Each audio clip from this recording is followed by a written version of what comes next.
है कि अगर हम बसपा को वोट देंगे तो भारतीय जनता पार्टी को ही जाएगा, क्योंकि अल्टीमेटली कांग्रेस को ही उससे नुकसान होगा। तो मैं सभी से यही अपील करना चाहूंगी कि आप कांग्रेस की ही सरकार बनाएं, इसलिए कांग्रेस को ही वोट दें। बसपा सपा या अन्य पार्टी में वोट डाल करके आप अपने बहुमूल्य वोट को व्यर्थ न करें।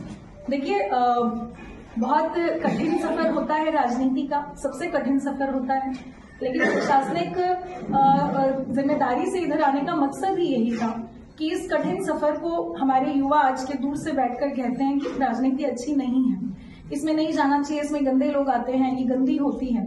लेकिन जब तक हम उस गंदगी में उतरेंगे नहीं, हम उसको साफ कैसे करेंगे? तो अगर हम युवा हैं, इस देश को अच्छा बनाना चाहते हैं, भारत देश को सपनों का भारत बनाना चाहते हैं, तो इन युवाओं के कंधों पर ये सारी जिम्मेदारी है। तो मैं दो पंक्तियों में कहना चाहूंगी कि युवाओं के कंधों पर युग की कहानी चलती है और इतिहास उधर मुड़ जाता है जिस ओर जवानी चलती है। तो ये जो हम युवा साथी हैं, अभी मैं खुद युवा हूँ, 5 साल की मेरी नौकरी हुई है, अभी मुझे 30 साल और करना था।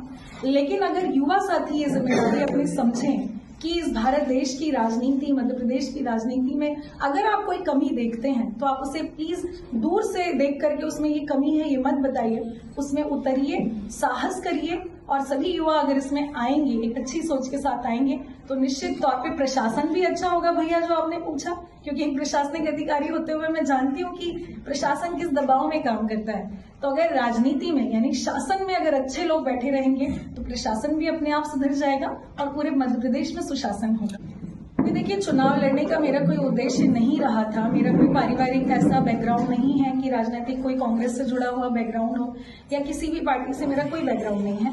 लेकिन हाँ, विचारधारा जरूर मेरी सर्वधर्म की विचारधारा है, सभी को साथ में लेकर, क्योंकि भारत देश को ही हम अनेकता में एकता कहते हैं। अनेकों धर्म है, जाति है, राज्य है, वेशभूषा है, खान पान है। लेकिन आज अगर मैं आपके बीच में हूँ, मैं भले मेरा जन्म बालाघाट में हुआ है, लेकिन आज मुझे महसूस हो रहा है कि काश मेरा जन्म भिंड में हुआ होता। तो ये क्यों? क्योंकि भारत देश की इसकी सुंदरता ही यही है कि हम सब वसुधैव कुटुंबकम को मानने वाले हैं। तो कभी भी मेरा ये विचार नहीं रहा कि मैं चुनाव लड़ूं, लेकिन जिस तरह की परिस्थितियां बनाई गई, सर्वधर्म प्रार्थना मेरे घर के अंदर में होनी थी, उसमें जाने से रोका। जिस तरीके की परिस्थिति बनाई गई और फिर कमलनाथ जी और सभी जो हमारे कांग्रेस पार्टी के नेता हैं, आपने देखा होगा कि जो हमारे कांग्रेस पार्टी के वरिष्ठ नेता हैं, राज्यसभा के सांसद हैं माननीय विवेक तन्खा जी ने मेरी हाईकोर्ट और सुप्रीम कोर्ट में उन्होंने मेरी लड़ाई लड़ी।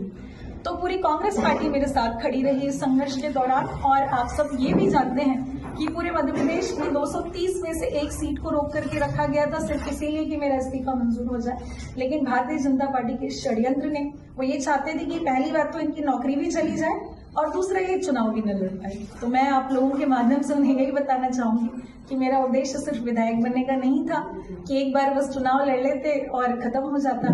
हमारा उद्देश्य बहुत बड़ा है, इस संविधान को लागू करने का है। बाबा साहब कहते थे कि संविधान कितना भी अच्छा क्यों ना हो, लेकिन अगर उसको लागू करने वाले लोगों की मंशा अच्छी नहीं है तो संविधान अंततः बुरा साबित होगा।